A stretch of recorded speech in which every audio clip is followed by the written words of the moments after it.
A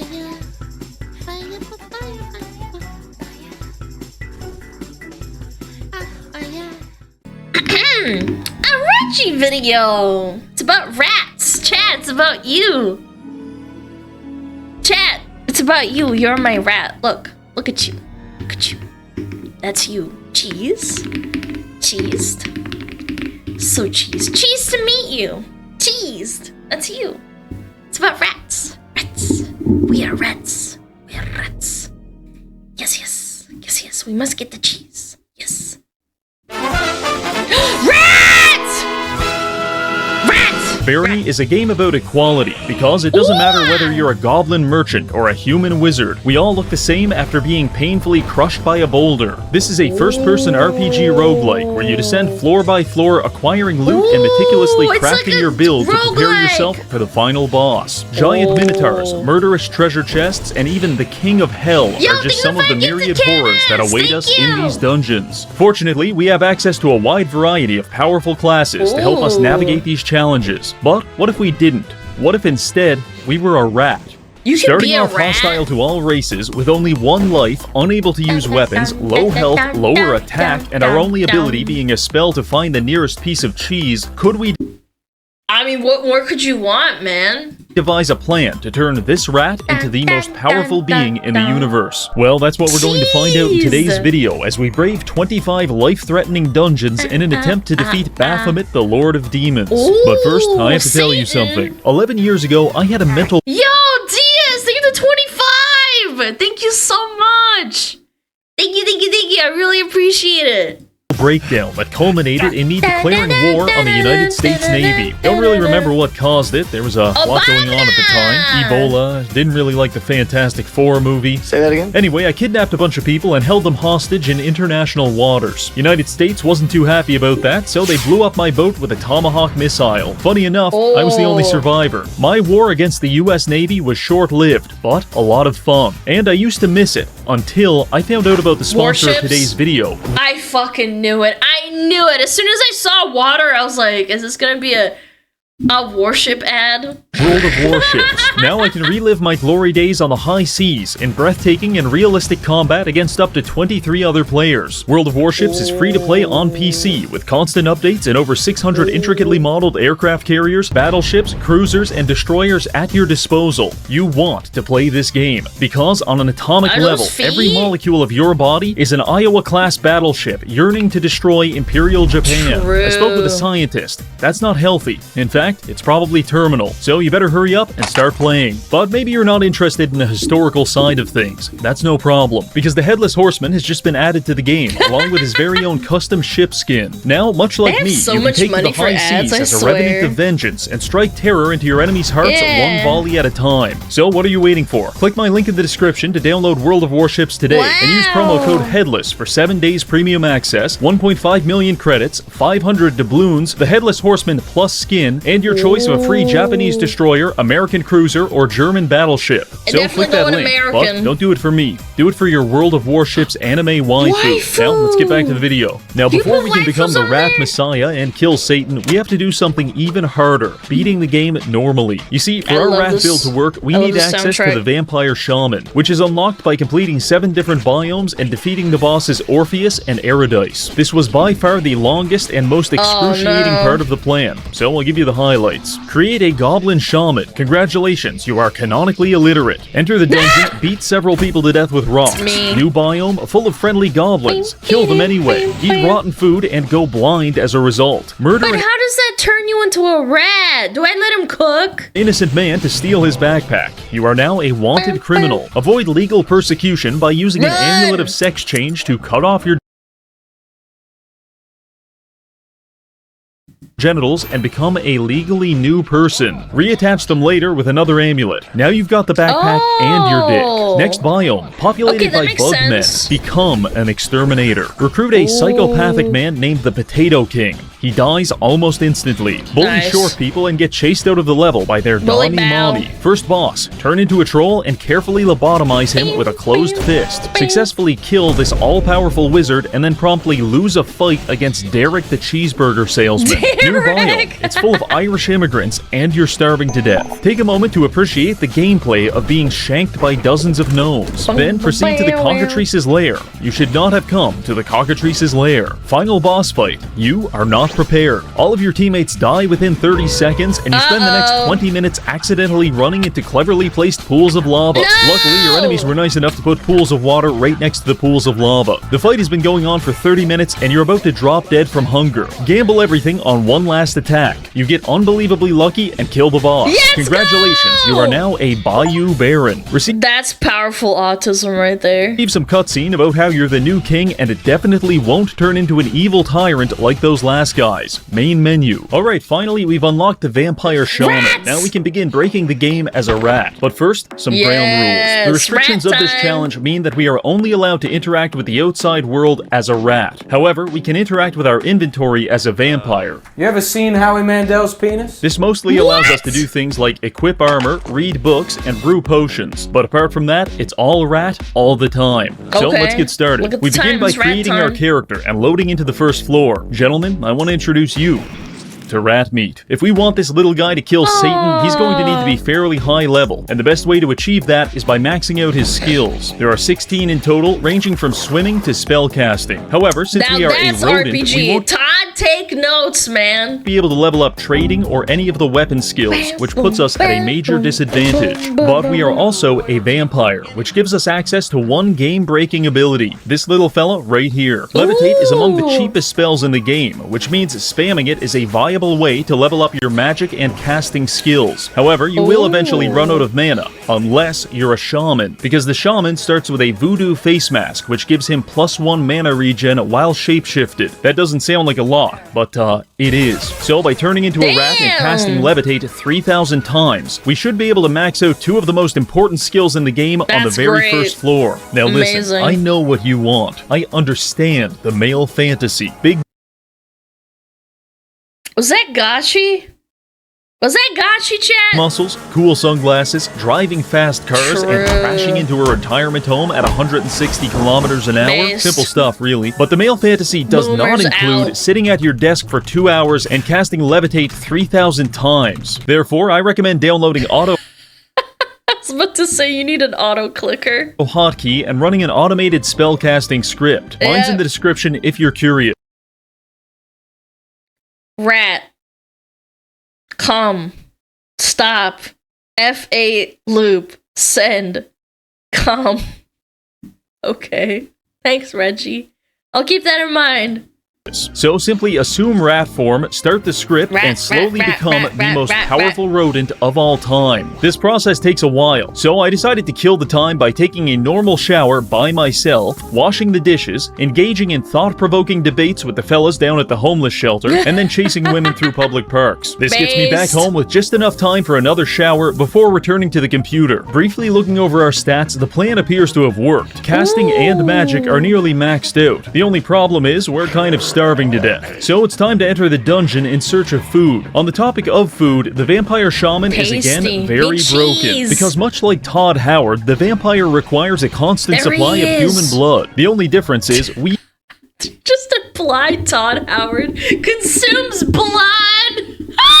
use blood to satiate our hunger, whereas Todd Howard just doesn't want other people to have it. Anyway, blood is our primary food source. However, by transforming to a rat, we are also able to eat conventional types of food. The combination of these two options means we're essentially playing with 200% food abundance, which admittedly is a little hard to appreciate as I starve to death in this dungeon. I start my food quest by running around the map and recruiting a small posse of rodents, because worst case scenario, we can cannibalize our fellow rat brethren. But that didn't end up being necessary. Is that what you guys do to each other to keep each other alive? Since after only 5 minutes, we hit a major jackpot. Not only did we find 2 treasure chests full of food, but one of them also contained a chef's hat. In addition to making us look like like a beloved Disney character. This hat also increases food nutrition by 20% and buffs the drop rate. With a food supply secured, I made my way back to a safe room and resumed the rat maxing. After levitating about 75 more times, we have capped out our casting ability. This is where things get nutty. The reward for becoming a legendary caster is that you learn a 0-mana version of the spell Force Bolt. This is usually unlocked around floor 15 or maybe 20, so having access to it on floor 1 is questionably balanced. Furthermore, we can use it to level up the rest of our magic skill. Doing this unlocked the spell Dominate, which allows us to mind control enemies if they're weak enough. If they're not weak enough, it hurts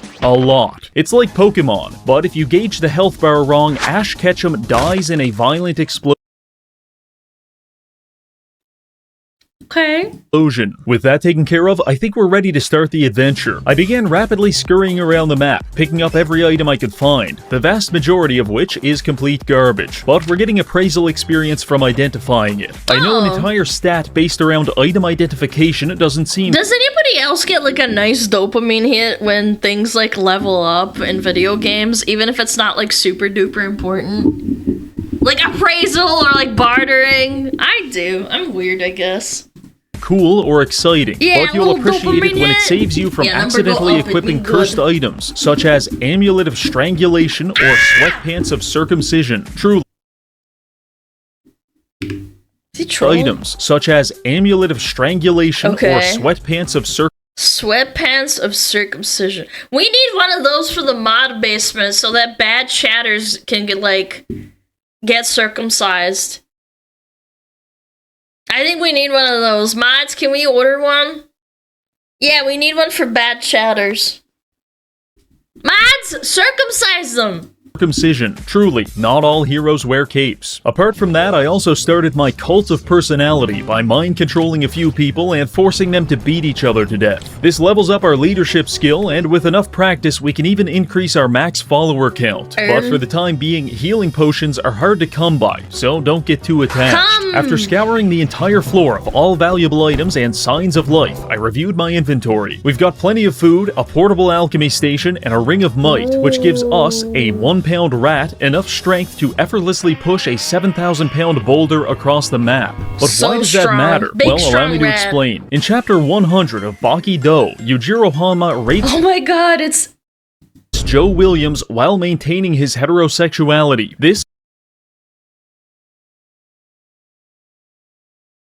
Is this real? I thought Baki was just about, angry men fighting each other. No? Yes? Yes? Okay.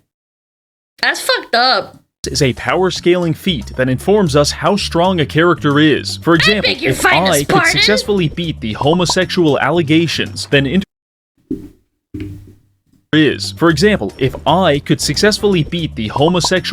Reggie, is this what you dream about? Reggie, how often do you and Creeper kiss? Reggie, favorite flavor of cocks? Gay.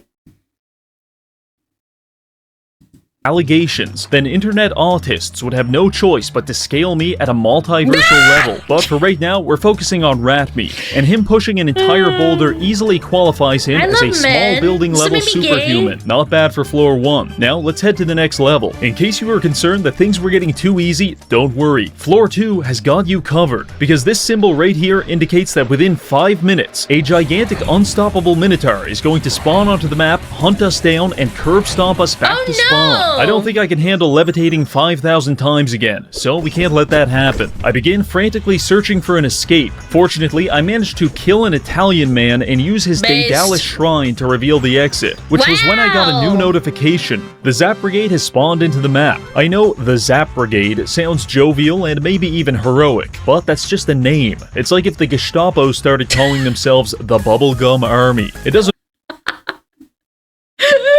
really make you feel any better when the interrogation room. Oh, pulling your fingernails mod out. basement. So the good news is, we don't have to worry about the Minotaur anymore, because the Zap Brigade has executed him by firing squad. Let's the bad news fucking is the Zap go. Brigade is a group of racial purists who spawned onto the map to perform a large-scale ethnic cleansing on anything that's not it's just like human. real And my life. friends, we are definitely not human. One or two shots from their lightning staff and our rat is cooked. They're currently stalking their way across the map, actively looking for us. But what they don't know is I'm actively looking for them, because I want their equipment. Killing them takes forever due to their amulets of magic reflection, but slowly, over the course of 30 minutes, I used my superior rat intellect to separate them and wear them down. After cleaning off the blood stains, we've now got some high-level armor for us to proceed to the next floor. This would be floor 3, but if you enjoy psychological torment as much as I do, then I recommend flipping these levers and going to the secret level, the Gnomish Mines. My therapist keeps telling me George Droid isn't real, and he can't hurt me, but I know better. I've seen the schematics. Similarly, Barony developers will try to convince you that the Gnomish Mines aren't that bad. I mean, look at this well-lit room with all Gnomes are just inferior dwarves. Dwarves supremacy. kinds of golden fountains, and the exit is right there. This is terrific, but let me tell you something. They ran out of room in hell a long time ago, and now they're putting all the gnomes here. Outside of these doors is a winding maze filled to the brim with trolls, lightning staff gnomes, and ornery child miners that want nothing more than to excavate the side of your head. Around every corner, there is a 25% chance of getting smoked in the face with a lightning bolt, and there's like 600 corners, which is why I chose to mind control the gnomes and have them lead the way. After carefully and meticulously exterminating 70% of the gnome population, I had gained several levels and become relatively powerful. By using bloodletting, we can now two-shot most gnomes and farm them for vials of blood. Now, I'm not sure what's more terrifying, being stalked through a mine shaft by a bloodthirsty magical rat, or realizing it's actually just a naked man in a chef's hat. But either way, we're not here just to terrorize the gnomes. We're also here for the Sphinx's Cask, an artifact helmet of extreme value to spellcasters. It gives 3 armor and 8 intellect. For reference, plus 8 intelligence is a massive difference. Consider it to be the difference between two people. One is a normal man who works a job at the hot dog factory and has a wife and kids. The other is a deranged lunatic who spends his free time staring into the sun and taping dead rats to his ceiling. I'm not sure One of those is my viewer, I bet. who the intelligent one is, but they're pretty fucking different. Point is, this helmet is going to make our spells do a lot more damage. However, there are 2 issues. First, the treasure room is locked behind a series of impenetrable gates, and second, it's guarded by about a dozen spellcasting traps. Solving problem number 1, the switch to open the gate is located inside this merchant shop. I lure the shopkeeper out of his store, double back, flip the switch, and make my escape. This made me a wanted criminal according to the merchant's guild, but it's worth noting that Did we get a Reggie Seth crossover? No shot! my escape. This made me a wanted criminal according to the Merchant's Guild, but it's worth noting that Reggie the Rat is a legally distinct person from Reggie the Vampire, so he's not wanted. Don't worry though, the Merchant's Guild also wants to lynch Reggie the Vampire, but it's just because they're racist, not because he's a criminal. Now with the treasure room open, we have 2 options. Option 1, I carefully examine the room from multiple angles and learn the timing of each trap to formulate a safe plan of approach. Or option 2, I cast a speed buff and run in while pissing my pants. Obviously, I chose the latter. That's what I'd do. Miraculously, this worked, and we secured the helmet. This is a huge power spike for all of rat kind. Now, let's get out of this absolute dump. I love Floors rats. 3 and 4 were relatively uneventful. However, it's worth noting that usually by this point, you're level 5 or maybe 6. We are level 13. Also, we have so much random shit in our inventory that we actually weigh 860 pounds. I cannot Chat, why do you weigh so much? You weigh more than me. That's not good. Lose some weight. Yeah. fathom how embarrassing it must be to get mind controlled by a morbidly obese rat dragging itself across the floor. But clearly, it's not embarrassing enough to make a difference. Interesting loot on these floors included an amulet of strangulation, which isn't useful to us, but there is actually a BDSM GIMP class in the game, which rejects Incubus? Isn't that the the male version of a succubus? Incubus? Generates its mana through autoerotic self-asphyxiation, so we'll leave this here for them. Instead, we're going to take this Ring of Warning. By equipping it, we basically unlock wall hacks, because all enemies on the level are now marked as pink dots on our minimap. Slowly but surely, we are approaching divinity. Now, let's move on to the next biome, the swamp. Rat. The swamp is best known for its gangs of goblin criminals that will stab you to death at a moment's notice. Oh. The closest real-life equivalent to this would be going to a Brazilian favela and telling the local drug dealer that his native language is just gay Spanish. I'm sorry, Brazilians. He doesn't mean it.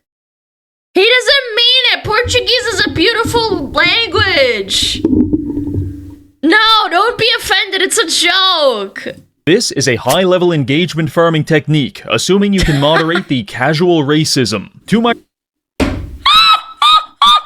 Brazilian viewers, I support you and concede that Brazilian Portuguese is fundamentally superior to Portugal Portuguese. True. Together, we can defeat the colonial pig dogs. But I digress. The real value in the swamps doesn't come from chewing goblins to death with my big dumb rat teeth. It comes from this. A pool of water. On one of the earlier floors, I stole an amulet of Olympic swimming from a gnome. At the time, I just did it because the idea of a gnome swimming as fast as a shark creeped me out. But now, we can use it to our advantage. By equipping the amulet and casting a speed buff, we can blast through the water like a torpedo and power level our swimming in the process. This process takes a while, and you have to be careful not to shapeshift back into a vampire, because, and there's no good way of putting this, you will physically dissolve. Luckily, we didn't dissolve, and after 45 minutes of high-speed training, we achieved 100 swimming, which now lets us walk not only on water, but also... I don't know how he does it. He's so dedicated to playing these games himself. He doesn't have to, but he does it anyway. Lava. That's right. Rat Jesus is becoming a thing, and you can't stop it. My first order of business as a religious icon was to wage a holy war against the Merchants Guild. For far too long, they have persecuted us for our beliefs, and it ends here. Gnomes. I went to a jewelry store and lured the shopkeeper out into a wooded area, at which point I began frantically darting between the trees while blasting him with high-level magic. Over time, I was able to slowly whittle down his health bar until he was low enough for me to finish him off with my mouth. This was more painful and less homosexual than it sounds. While picking through the shopkeeper's personal effects, I came across a ring of invisibility. Oh yeah,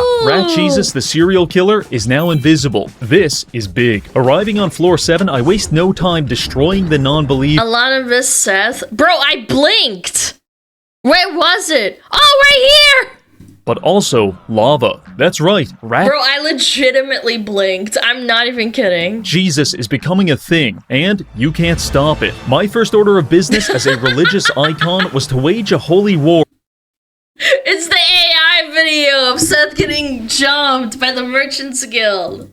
Against the Merchants Guild. For far too long, they have persecuted us for our beliefs, and it ends here. I went to a jewelry store and lured the shopkeeper out into a wooded area, at which point I began frantically darting between the trees while blasting him with high-level magic. Over time, I was able to slowly whittle down his health bar until he was low enough for me to finish him off with my mouth. This was more painful and less homosexual than it sounds. While picking through the shopkeeper's personal effects, I came across a ring of invisibility. Oh yeah, Rat Jesus the serial killer is now invisible. This is big. Arriving on floor 7, I waste no time destroying the non-believers, which it turns out is quite easy to do when you have the bite force of a crocodile and your enemies can't see you. First major piece of loot we found was a ring of slow digestion. Combining this with our chef's hat won't stop world hunger, but it'll stop mine. Admittedly, the value of an anti-starvation build is a bit questionable when we have 30 vials of blood and 150 pounds of chicken legs in our inventory. To help offset that weight, I also found a pair of metal boots that weigh negative 40 pounds. I was trying to understand that when suddenly I was ambushed by the Minotaur, and this time there's no ethno-fascists here to save us. Oh no, he's gonna get caught!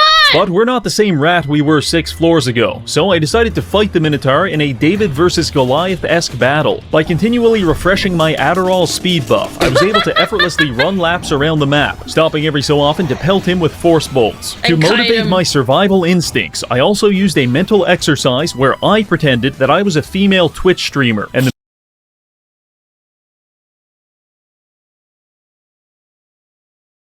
Minotaur was my #1 fan. I feel attacked.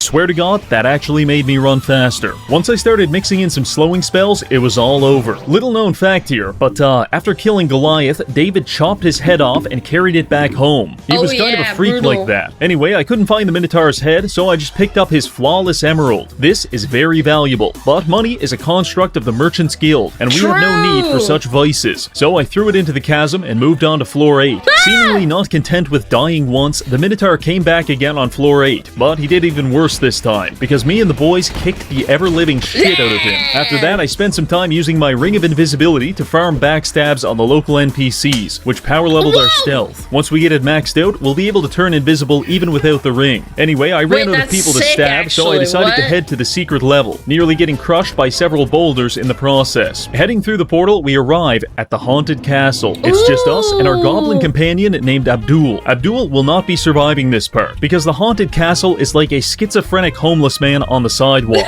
Harmless when ignored, but once you interact with it, you have put everyone's life in immense danger. Die, you motherfucker! Luckily for us, I have a plan. I explore the outskirts of the castle, making sure to ignore the 60 tombstones all around it, before proceeding inside to find some very nice loot. These legendary boots give us a huge armor buff as well as more wall hacks. However, by touching them, I have awakened the sleeping beast. Specifically, all 60 of those tombstones out front, yeah, they just spawned super zombies, and now they're coming to kill us. Rushing outside, I waste no time casting the levitate spell and walking off the edge of a cliff. As long as we can channel this, they can't get us. Furthermore, our melee range is about 10% longer than theirs. So I spent the next 30 minutes beating every single zombie to death with my bare hands, taking breaks every so often to drip feed myself YouTube slop while I regenerate mana. This power leveled our unarmed skill from 25 to 64. With all of the zombies pummeled into a puree, I went back into the castle to gather the rest of the loot. Side note here, but the castle has plumbing, which you can use to fill up glass bottles with clean water. Clean water which can then be used with your alembic to duplicate potions and level up your alchemy skill. After a bit of that, it was time to move on. Floor 9 was relatively uneventful. I spent 20 minutes harassing slime molds to max our stealth, killed another shopkeeper because I liked his fit, and then moved on to the next biome, the Sand Labyrinth. Neither a labyrinth nor particularly sandy, this place is better known for making me racist against lava, and I hate lava in video games. I hate it. I hate it in WoW too. Yeah, like I don't know why I hate lava too, I get it. Housing an entire bug society. This whole place is swarming with scarabs, scorpions, and insectoid warriors. Luckily, we've got about 40 vials of blood, so I was able to take my time carefully enslaving an army of bugmen to do my bidding. Now, in case you're not thrilled by the idea of being drafted into my 1940s-esque chain gang, I humbly invite you to consider the alternative. Because I'm running around the map at 70 kilometers an hour, ripping everyone else apart limb from limb. We're on floor 13 now, which puts us at about the halfway point to reaching hell and killing the devil. Also, Rat Jesus just unlocked his first major miracle, because this spellbook gives us access to some basic healing for ourselves and our followers. This is just like in the comic. Shortly after finding the book, I also found a pair of golden Roman laurels, at which point my eyes widened, as I entered the mind state of a man who believes the ghost of John Lennon is attempting to communicate with him through his Alpha-Getty, because there's no way this was a coincidence. You see, 13 years ago, I got banned from my local church for asking the priest to power scale Jesus. Long story short, one of Jesus's main anti-feats was getting arrested by a bunch of illiterate Romans. Illiterate Romans, Roman laurels, obvious really. Anyway, I believe the game wants us to rectify that in our build by becoming Roman. Or I need to refill my medication. Either way, I'm wearing the laurels. And they provide a massive... Wait a minute. I'm wearing the laurels. And they provide a massive 50% expectation. Either... I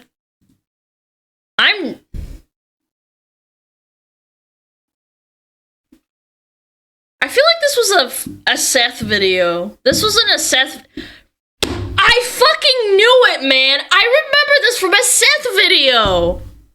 Either way, I'm wearing the laurels. And they provide a massive 50% XP buff to our followers, which combined with our newfound healing abilities will allow us to power level them very easily. Moving on to floor 14, I used the power of leadership to convert all sentient life into funny numbers on my stat sheet. Also, I found a very rare single-use amulet of life saving, which allows us to resurrect ourselves if we die, thereby completing our Son of God cosplay. Now we can proceed to the next biome, the ruins.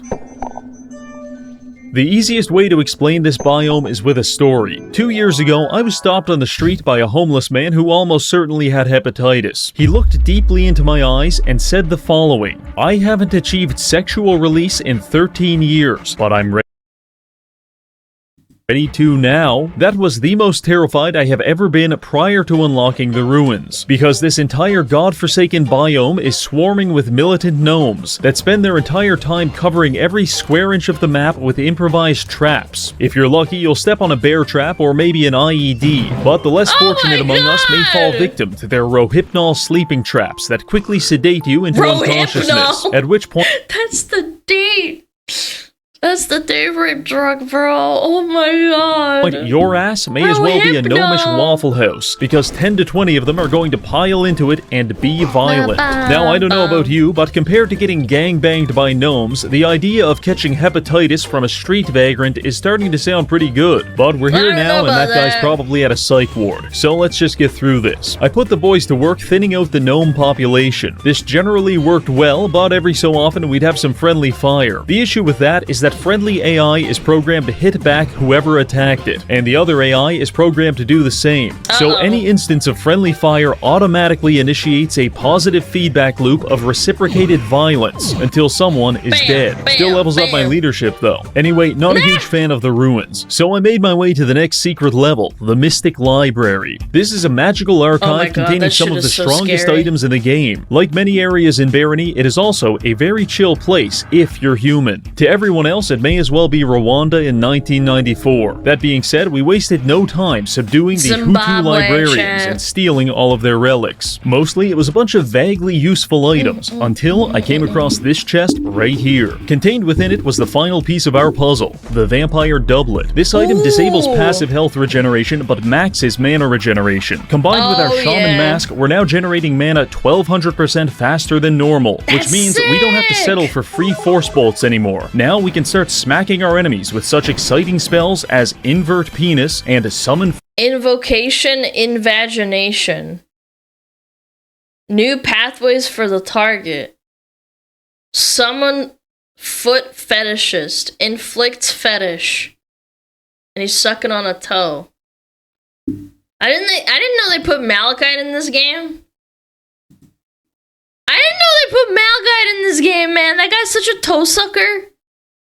Foot Fetishist. With that, myself, Lesser Insectoid, Troll, and Felicia all proceeded to floor 17, where we were immediately mobbed by a gang of street gnomes. In this moment, I want nothing more than the sweet release of death, but I must live on to make the gnomes' lives worse. The good news is that all of this fighting has increased our leadership, and we can now field 8 followers at a time. Battling our way to floor 18, we hear cries of anguish in the distance, which means there's either an Amazon warehouse on this level, or we're getting close to hell. After killing a few demons, my suspicions were confirmed. This is our crossroads. If we go through the normal exit, we proceed toward Baron Herx, but if we take the secret exit, we go to the underworld, which has a pleasant but surprising lack of gnomes. So you better believe I dove into this exit with the same enthusiasm as a burning man jumping into a lake of fire extinguishers. We are now in the underworld, a dark and insidious place teeming with nauseating creatures of the night. Also, it's not wheelchair accessible.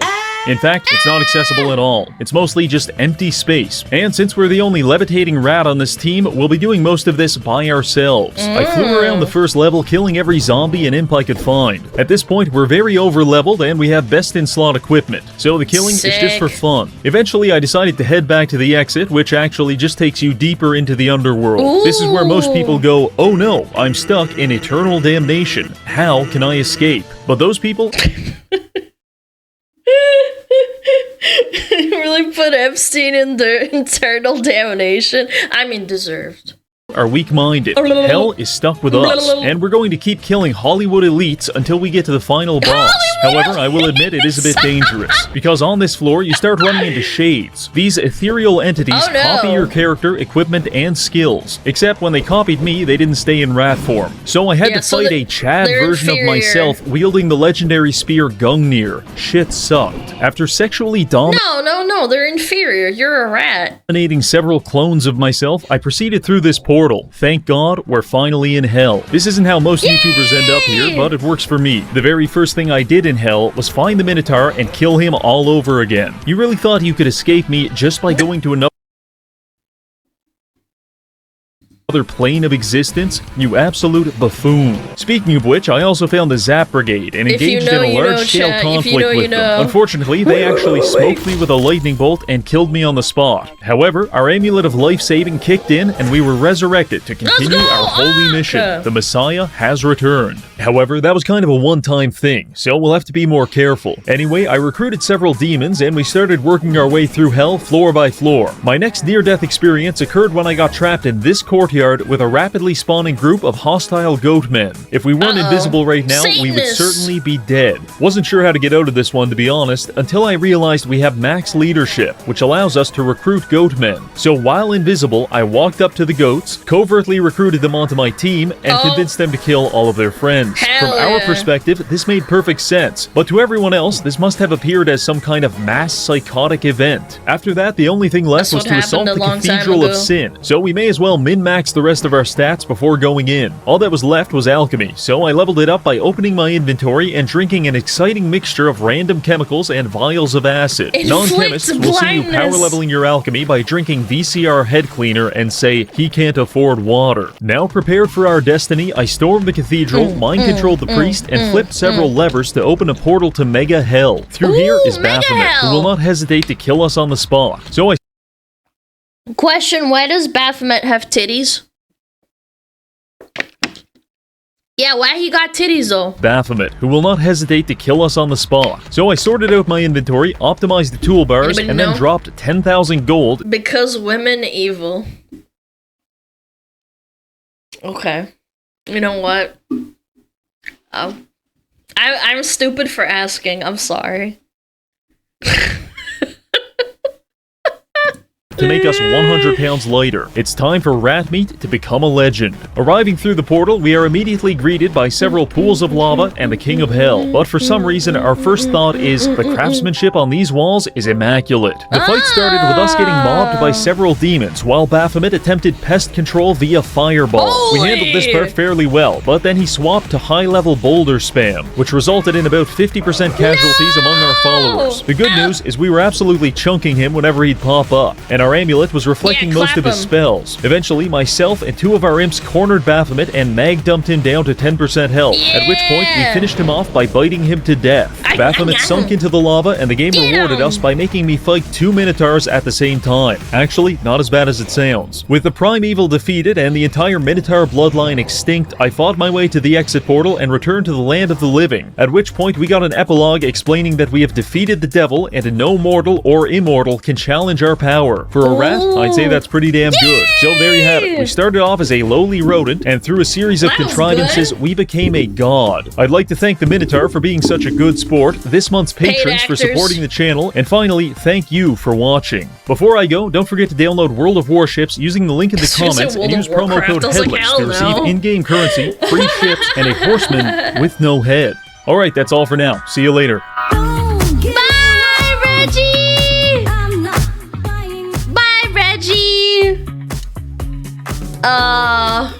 I've never heard of this game, but that was a good one. Thank you, Reggie! Go check him out! Oh my god.